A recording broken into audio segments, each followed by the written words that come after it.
우리 금요기도에 함께 볼 말씀은 고린도 후서 11장 28절부터 31절의 말씀입니다.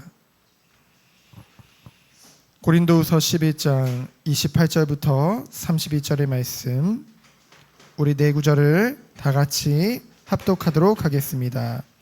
이 외의 일은 고사하고 아직도 날마다 내 속에 눌리는 일이 있으니 곧 모든 교회를 위하여 염려하는 것이라.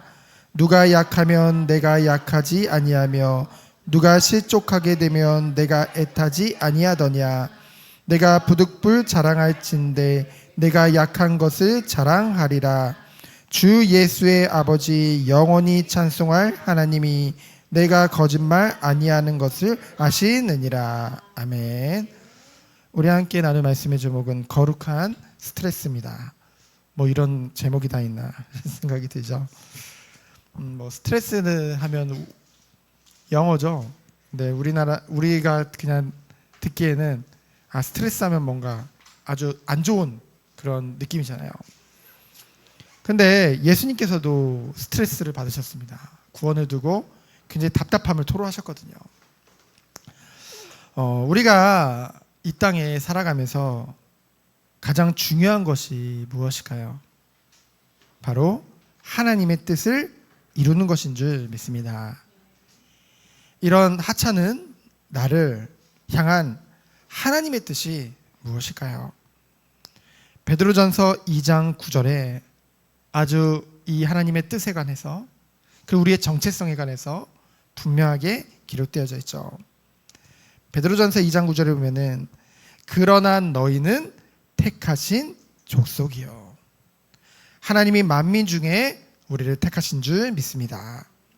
왕같은 제사장들이요 그리스도를 통해서 주 앞에 나가 주 앞에 예배드릴 수 있는 참된 은혜 가운데로 부르신 줄 믿습니다. 거룩한 나라요 그의 소유가 된 백성이니. 거룩한 나라, 거룩한 백성, 하나님의 소유된 백성, 성민이요 정말 하나님의 손에서 빼앗을 자 없는 그런 은혜 가운데로 우리를 부르신 줄 믿습니다. 이 모든 것을 하신 이유가 뭐라고 말씀하셨어요? 이것이 하나님의 뜻이죠. 이는 너희를 어두운 데서 불러내어 그의 기이한 빛에 들어가게 하신 이에 아름다운 덕을 선포하게 하려 하심이라. 그 전에 성경에는 아름다운 덕을 선전하게 하신다고 하셨죠. 한마디로 하나님의 영광을 선포하는 자로 우리 한 사람 한 사람을 부르신 줄 믿습니다. 그래서 우리의 삶을 통해 성도의 부르심의 궁극적인 목적은 바로 하나님께 영광이죠. 그런데 이 하나님께 영광은 우리가 특별히 뭔가 특별한 시간을 통해서도 드릴 수 있지만은 특별한 행위를 통해서도 드릴 수 있지만은 우리의 삶의 전체를 통해서 하나님은 영광받기를 원하십니다. 그래서 로마서 12장 1절에 보면은 너희 몸을 하나님이 기뻐하시는 거룩한 산제물로 드리라. 이는 너희가 드릴 영적 예배니라. 우리의 삶을 통해 우리의 모든 것을 통해 하나님이 영광받기를 원하신 줄 믿습니다. 이것이 우리의 사명이에요. 그래서 오늘의 말씀을 통해서 바울은 이 사명을 하나님의 은혜로 감당했는데요. 그것에 대해서 고백을 하고 있죠. 먼저 첫 번째로 하나님의 열심으로 이 모든 것을 이룬 줄 믿습니다. 1절로 12절이죠. 오늘 본문을 보면은요, 우리가 고린도후서 11장 전체를 함께 살펴볼 텐데요.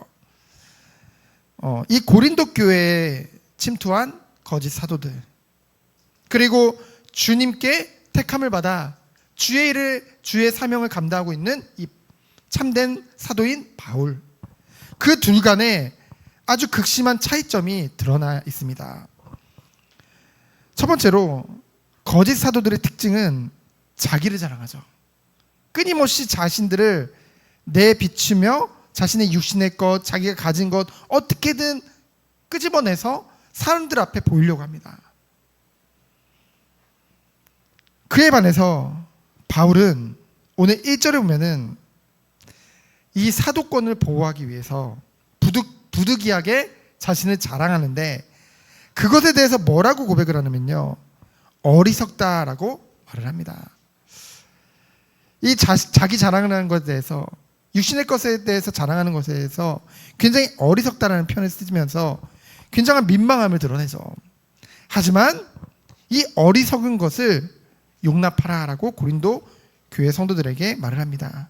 왜냐하면은 이 거짓 사도들이 이 바울이 말을 하지 않으니까요. 그것을 가지고 모든 것을 다 꼬투리를 잡아가지고 바울을 공격을 했거든요. 근데 결국은 여러분 아시다시피 교회 안에서 결국은 중요한 거는 성도님들이 중요하고 다 중요하지만 목회자가 굉장히 중요하거든요. 그래서 목회자가 여러 가지로 무너지고 성도들 간의 관계가 안 좋게 되어지면은 결국은 그 교회는 힘을 잃을 수밖에 없습니다. 그러니 교회를 보호하기 위해, 그리고 성도를 보호하기 위해 부득이하게 이제 바울이 스스로를 변론하는 거죠. 그러면서 2절로 3절에 보면은 자신은 중매인이요 거짓 사도들은 유혹자임을 말을 합니다. 중매인, 이제 하나님께로 이끄는 그 중간 역할을 한다는 거죠. 2절에 보면은 이 성도들을 정결한 처녀로 한 남편인 그리스도께 드리려고 라고 했습니다. 이는 그 성도들을 거룩한 하나님의 신부로 준비되었는데 그것의 신부로 맡겠다는 거죠.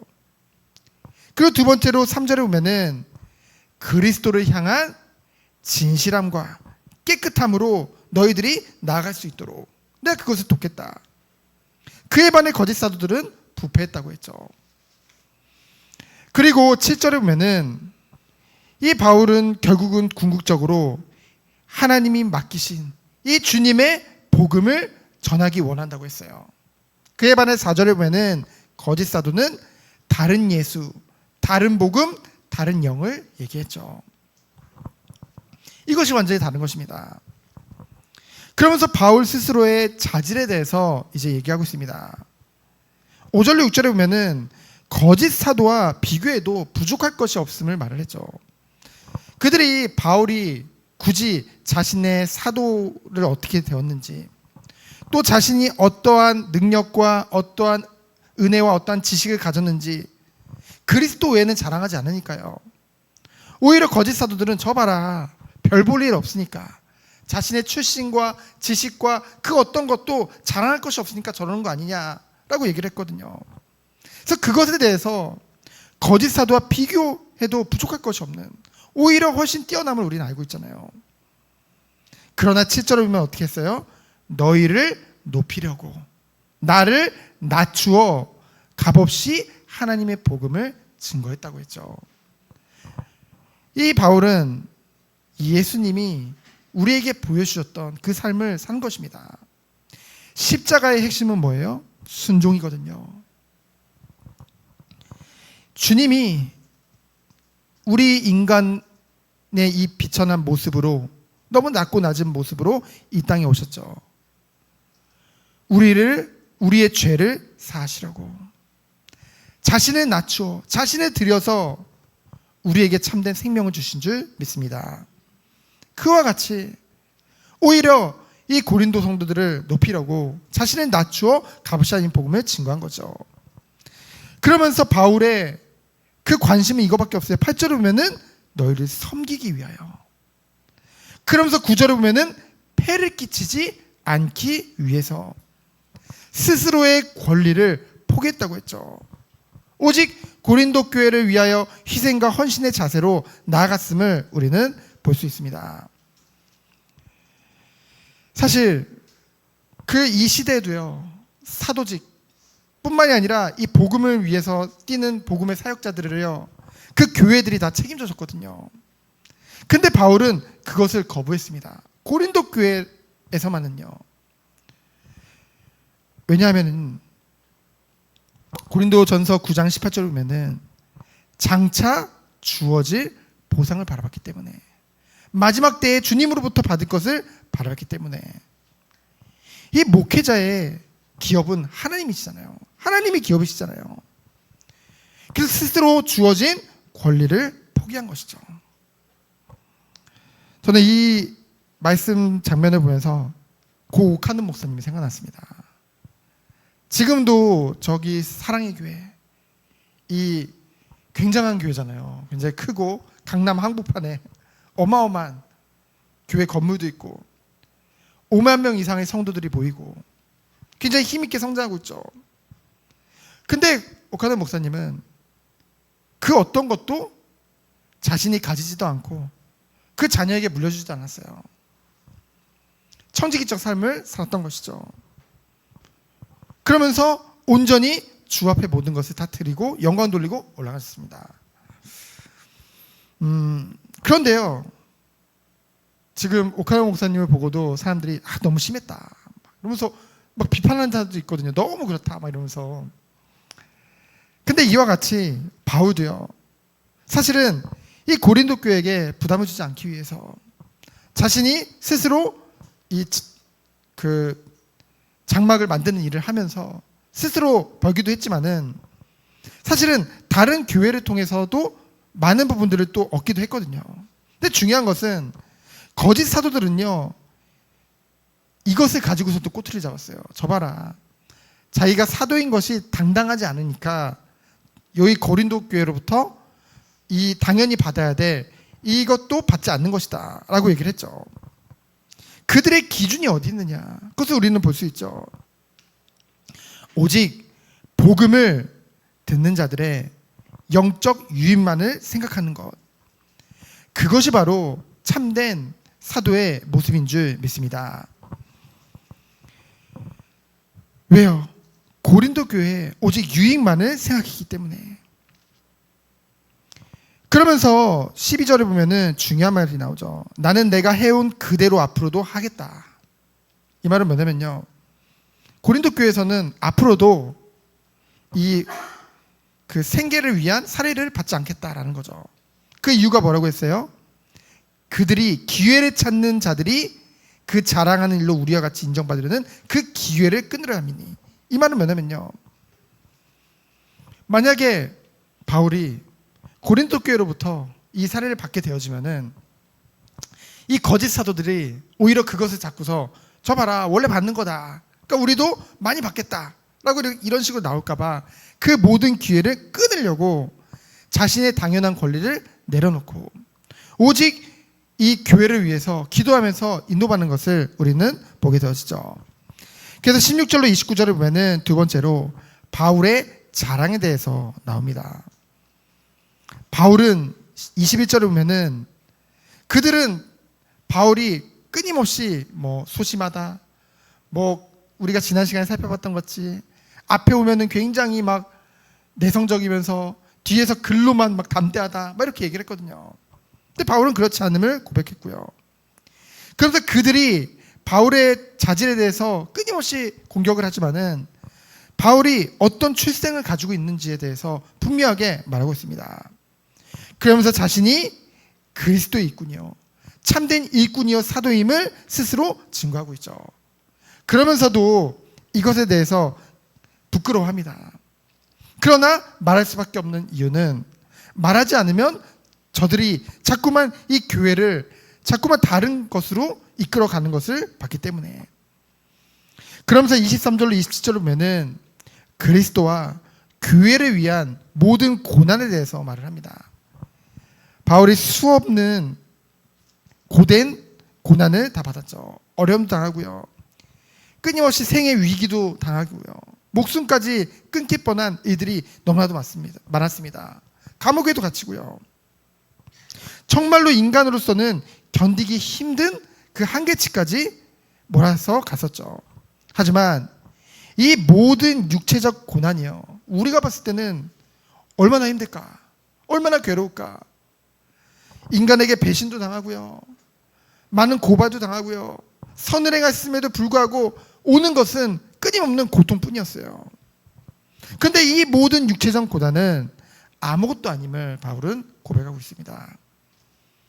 그러면서 28절로 31절을 보면은 이 육체적인 고통, 고난, 핍박, 그리고 이 고린도 성도들 자기가 진짜 피땀 흘려 정말로 자신을 희생하고 섬겨서 세운 이 교회들이 끊임없이 자신으로부터 거짓 사도들의 이간질에 놀아나는 것을 보면서도 그 모든 고통보다도 더욱 그에게 답답하고 힘들게 하는 것이 따로 있음을 고백하고 있죠. 바로 28절로 32절입니다.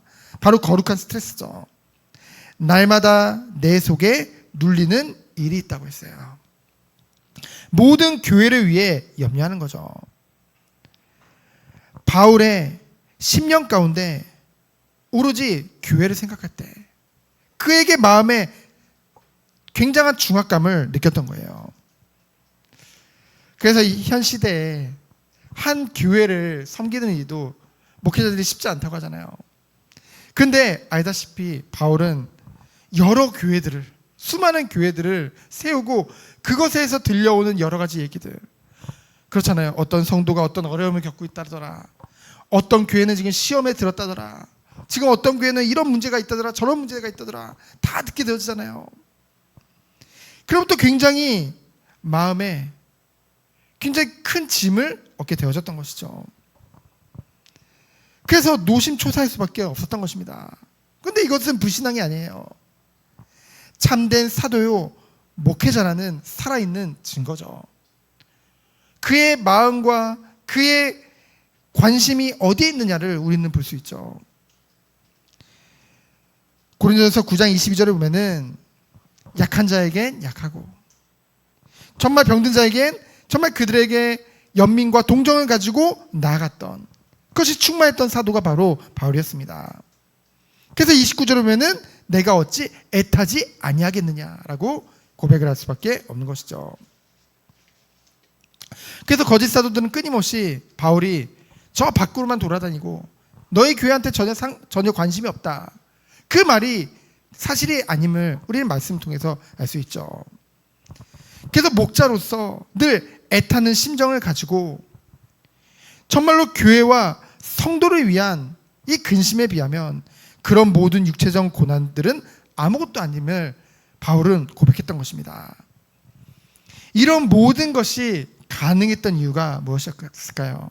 바로 바울을, 그 죄인된 바울을, 그 오히려 초대교회를 핍박하고 정말로 늘 핍박자였던 그 바울을 용서하시고 그를 주의 택한 그릇으로 삼으신 그 주님의 향한 그 사랑과 그리고 불타는 그 사명을 가지고 이 모든 것을 할 수 있었던 것이죠.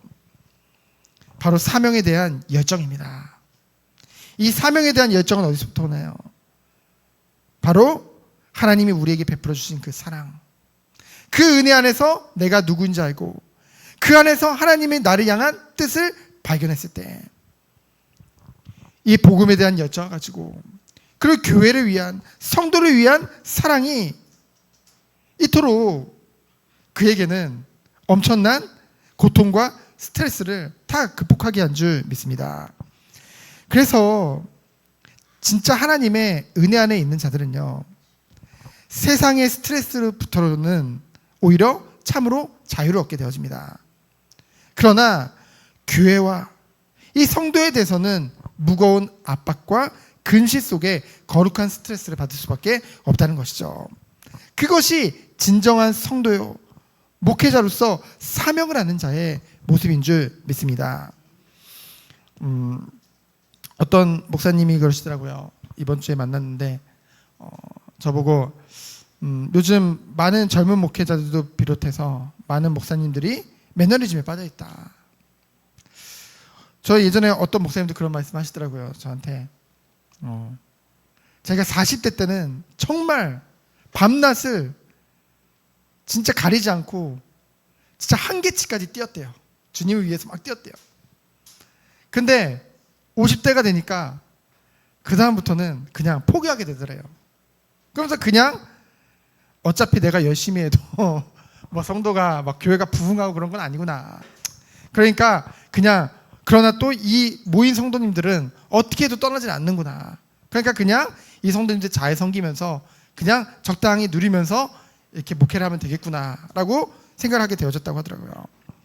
저는 그 말씀을 듣고 마음속에 정말 기도했거든요. 주님, 저에게 교회가 커지거나 말거나 상관없이 정말 지금 저에게 주신 이 마음, 이 성도 한 사람 한 사람을 위해서 기도하고 정말 주님이 원하시는 한 사람 한 사람을 주님의 제자로, 정말로 한 사람 한 사람을 정말로 주님이 원하시는, 자기를 부인하고 오직 주님을 따르는 그런 그리스도 안에서 장성한 자로 세우는 그 일에 끝까지 열정을 다해 달려갈 수 있는 그 목회자가 되게 하여 주옵소서. 정말로 기도했거든요. 지금 우리 성도님들을 봐도 그렇고 많은 세상의 사람들을 봐도 그렇고 굉장히 세상이 주는 스트레스로 억눌려 있는 것을 너무나도 많이 보게 되어집니다. 그에 반해서 세상의 근심이 커질수록 정말 주님의 몸된 교회 안에서 한 지체로 부르심을 받았음에도 불구하고 약한 성도나 교회에 대해서는 갈수록 무감각해지는 그런 시대를 우리는 살고 있죠. 그래서 우리 주님도 누가복음 12장 50절에 보면은 세상의 구원을 위해서 그 마음의 답답함과 근심을 말씀하셨고요. 어떤 상황 속에서도 위협과 고난과 그런 모든 죽음의 위기 가운데서도 그 스트레스를 받지 않았던 사도 바울 역시 그리스도의 복음을 배척하는 자신들의 동족들을 향해서는 큰 근심과 고통을 로마서 9장 2절에 고백을 했죠. 내가 그리스도 안에서 참말을 하고 거짓말을 아니하노라. 나에게 큰 근심이 있는 것과 마음에 그치지 않는 고통이 있는 것을 내 양심이 성령 안에서 나와 더불어 증언하느니라. 구원받은 우리에게 무엇이 스트레스가 되겠습니까? 우리가 정말로 하나님이 주신 사명에 집중할 때 결국 무엇에 집중하느냐에 따라서 무엇으로 우리가 근심하고 무엇으로 답답해하느냐, 그것이 나올 수밖에 없는 거거든요. 우리는 정말로 오직 주님만을 바라보기 원합니다. 세상이 주는 스트레스 있죠. 정말 하나님 주시는 성령의 능력으로 극복하고 복음의 사명과 교회를 향해서는 더욱더 큰 영적 근심을 가지고 거기서부터 고통을 느끼고 거룩한 스트레스에 정말 민감한 자로 인도받기를 원합니다. 그래서 느헤미야 1장 4절을 보면은 느헤미야가 어떤 고백을 했어요? 내가 이 말을 듣고 앉아서 울고 수일 동안 슬퍼하며 하늘의 하나님 앞에 금식하며 기도하며. 시편 119편 136절을 보면은 그들이 주의 법을 지키지 아니함으로 내 눈물이 시냇물같이 흐르나이다. 우리가 무엇을 놓고 울고 무엇을 놓고 근심하고 무엇을 놓고 답답해야 될까요? 정말 우리 연약한 성도들을 위해, 우리 자녀들을 위해, 우리 다음 세대들을 위해 정말로 기도하는 우리 한 사람이 되어지기 원합니다. 우리에게 맡기신 사명이 너무나도 크기 때문에, 누구보다 우리가 주님을 사랑하기 때문에 그 은혜와 그 축복이 우리 모든 성도님들이 있기를 예수 그리스도 이름으로 축원드립니다. 시간 기도합니다. 하나님 감사합니다. 오직 주의 영광을 위해 살아가는 우리 모든 성도님들, 정말 중요한 것에 근심하며 기도하며 깨어있는 민감한 성도들로 인도받도록 주여 축복하여 주옵소서. 살아계신 예수 그리스도 이름으로 기도합니다. 아멘.